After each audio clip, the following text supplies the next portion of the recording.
Okay, reduction of order to a system of first order ODE. Now, I don't think I've ever used the word ODE. We always said DE for differential equations. But soon we're going to be covering partial differential equations where the equation has a partial derivative rather than just a regular derivative. So those are called PDE, and anything that's not a PDE, that's called ODE. ODE has regular derivatives. Okay? So this is an acronym for ordinary differential equations. All right, so what do I mean by reduction of order to a system of first order equation? Well, suppose you have a differential equation like y double prime minus 5y prime plus 4y equals to 0. Now, of course we can solve this easily, right? But we also know that if there's like x in here, 5x or like x times y double prime, when x's appear, then suddenly it becomes really hard, undoable. But for those kind of questions, you can still find solutions using a computer, using your best language that you like MATLAB or Python or Julia or whatever. But to do that, there's a requirement. You need to be able to change that into a first order ODE, because the standard methods for solving a linear differential equation is what's called the Runge-Kutta method. And because they require like 4 evaluations, people talk about this as RK4, Runge-Kutta fourth order method. So using this, you can solve any linear differential equation, even if you have x's in there, by a computer with desired accuracy. So if you want to be very accurate, you'll have to compute a lot of digits. But if you need less accurate, you can compute less, and so and so. Okay. All right, so you have to do this step, which is to change this into an equivalent first order ODE, system of first order ODE. And you always start out by setting y1 as y and y2 as y prime. Now this method works for not just second order, but it could work for a third order. I'm going to give you an example right after this. But if you have a third order, you would involve 3 functions. You would define y3 as y double prime. And if it's fourth order, you would go up to y4. But since it's a second order, you just involve 2 functions. Okay? Note that y is a function of, let's say it's a function of t. Okay? So that y1 and y2 are both functions of t. And then what you do is, once you have the desired number of functions defined, then you take the very last one and differentiate that. Okay, so you're going to differentiate this last thing that you wrote, differentiate both sides, which says that y double prime can be replaced by y2 prime. Okay. Now this now becomes the prescription to change this equation using y1 and y2. So y double prime, just as this prescription says, you should replace it by y2 prime. Y prime, it says this has to be y2, so I put y2. And then y, it's y1, so you replace y by y1. That's the equation you get. However, this has 2 functions, y1 and y2. And therefore, in order to solve it, you need how many equations? 2 equations, right? So you need a second equation. What kind of relationship does y1 and y2 satisfy? Can you look at this and see something that's satisfied by y1 and y2. Yes? y2, the derivative of y1. Yes, that's correct. So you have, from these two, you can say that y2 is really y prime, but since y is y1, you have y1 prime. y2 is derivative of y1. And then once you have that, then you're going to write it in the form that we usually write. We usually write the system of first order differential equation as something prime equal to linear combination of other functions, right?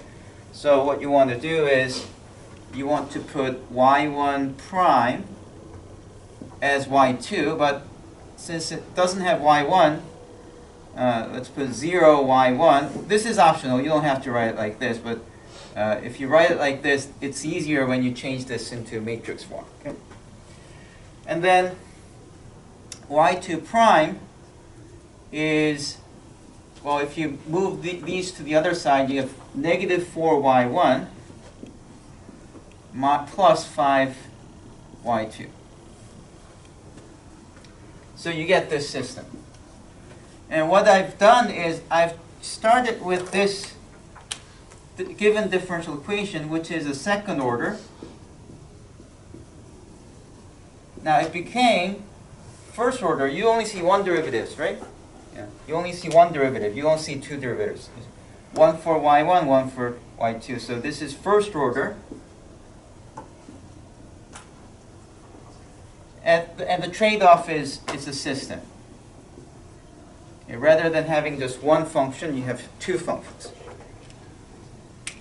And this is required if you want to solve the differential equation using a computer, okay, using numerical algorithms.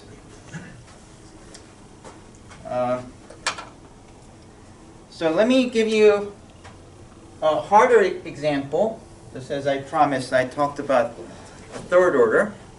So let's say we have, say, x plus 1 y triple prime minus 5x y double prime plus 8y prime minus y equals to, let's just put something here as well. Let's just say x squared. Let's suppose that this is what we're given. And of course, if this is the differential equation we were given, there's no way to solve it. Well, we can solve it using power series, but this is too much, right? Don't you think? So you would rather want to solve this using the Runge-Kutta method. Sorry that I'm not telling you what RK4 is. It's pretty daunting. That alone will require an entire class devoted to teaching it. So I can't really tell you what RK4 is. But assuming that that's the only way, let's try to solve this one. So how do you change? So I guess the question is change above into a system of first order ODE. Okay.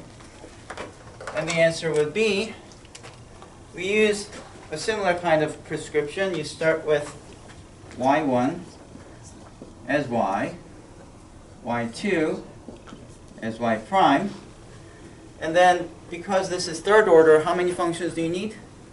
3 functions, right? So you go to y3, y double prime, and if you're done, you take the last one and differentiate once, which gives you y3 prime equals y triple prime. And this is considered as your prescription, which will change that into these functions. Okay?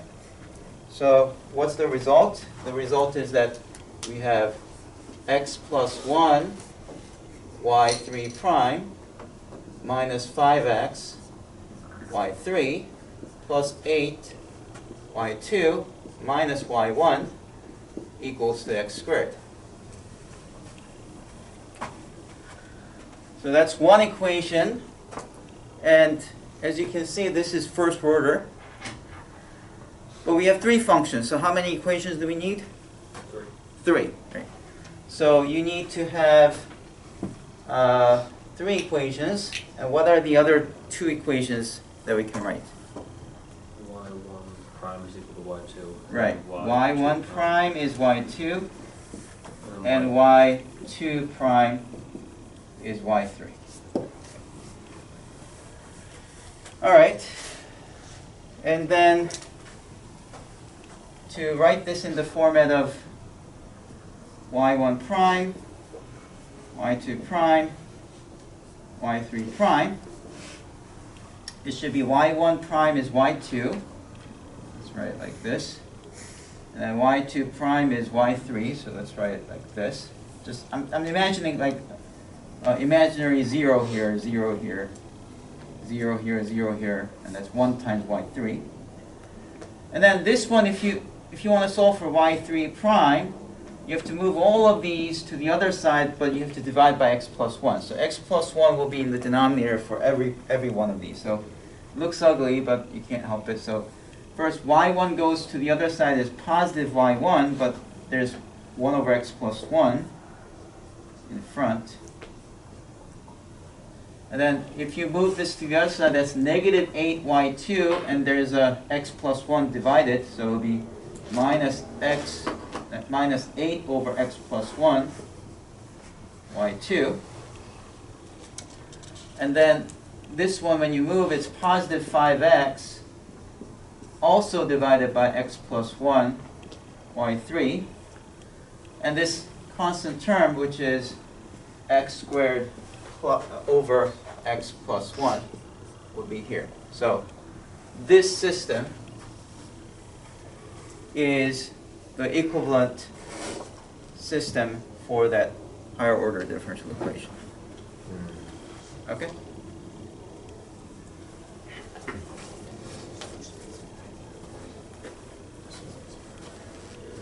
All right, so I still want to point out a little bit more on this one here, because we've learned how to solve systems, right? So knowing that we know how to solve systems, I want to show you what happens if I solve both equations, right? So this demonstration is demonstration of solving this one and this one separately. Let's see what happens. So this first one, how do you solve y double prime minus 5y prime plus 4y equals to 0? Well, you first write down the characteristic equation, which is r squared minus 5r plus 4 equals to 0, which is r minus 4 times r minus 1 equal to 0, so that r is equal to 4 and 1. And for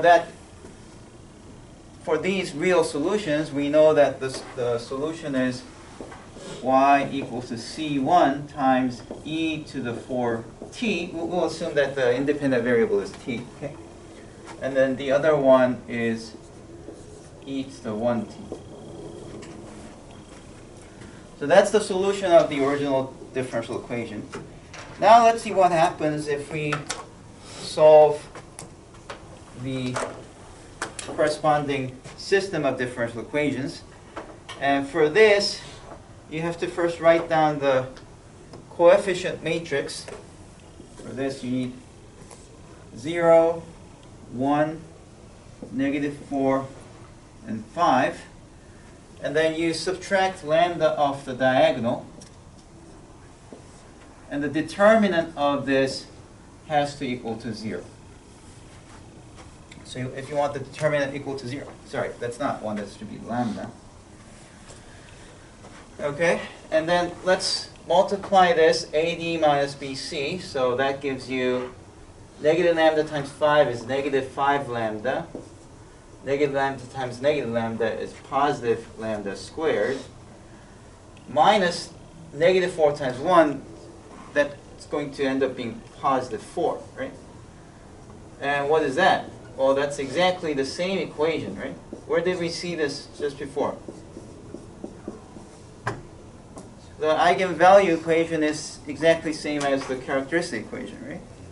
So we know that you have the solution lambda equals to 4, lambda equals to 1. Let's see what happens when lambda equals to 4. When you plug in 4, you get negative 4, 1, negative 4, 1 times AB equals to 0, 0. That's the eigenvector equation, right? So you plug in your lambda value back into the matrix, and that matrix times some column vector has to give you 0, 0. And this column vector is what we call an eigenvector, as long as not both of A and B are 0. And as I explained last time, always the second line doesn't give you anything new. You just need to calculate the first line across and down. So negative 4A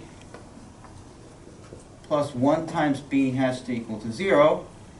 And when you plug in, since there are many solutions, there are infinitely many solutions to this, you just choose a value that makes it pretty. Okay, so if I plug in A equals to 1, I get B as what? What do you get for B? If you plug in 1, B is 4. So we see that one eigenvector is 1, 4. And then for lambda equals to 1, if I plug in 1 here, you get negative 1, positive 1, negative 4, positive 4, AB equals to 0, 0. And just looking at the first line, you get negative A plus B equals to 0. And again, if you plug in 1 for A, you get positive 1 for B, so you get 1, 1 as the eigenvector. And if you have that, then your final solution would be obtained by attaching, so you get y1, y2 equals to some constant 1 times the eigenvector 1, 4. You attach the e to the power of the eigenvalue times t plus c2, and then you have 1, 1, and then e to the eigenvalue times t, which is e to the t, right? Now, if you look at that, you see, indeed, remember, y1 was y, right? So if you just read off y1 from this equation, what do you get? y1 is c1 times 1 times e to the 4t plus c2 times 1 times e to the t. So indeed, it's exactly the same answer as this one we have. Okay? Right? c1 times 1 times e to the 4t, c2 times 1 times e to the t, which is c1 times e to the 4t, c2 times e to the t. Exactly the same. So you see that changing into first order just makes it complicated. It just gives you the same answer after all, which is not surprising. It's equivalent, so there's no surprise here. But it's kind of strange or amazing to know that going from here to there makes it easier for computers to solve.